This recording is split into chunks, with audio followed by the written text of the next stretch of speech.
Hello guys, in this video I'm going to show you how to blur the background in Photoshop.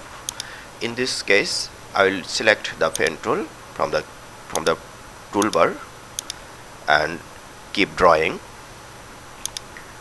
to make the line around the laptop.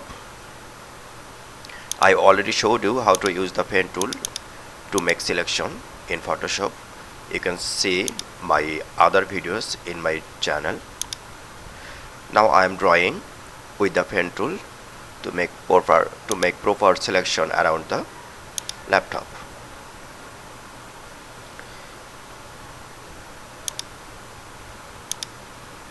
This is very easy.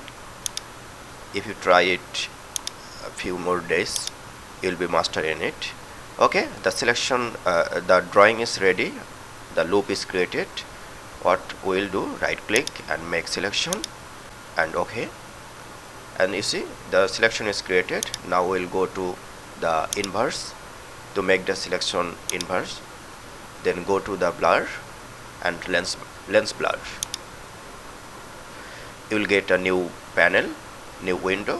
From there make the radius 50.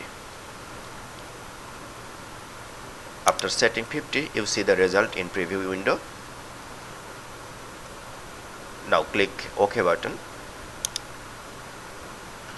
and you see the amazing result. If you find this video helpful, please subscribe my channel. Thank you very much.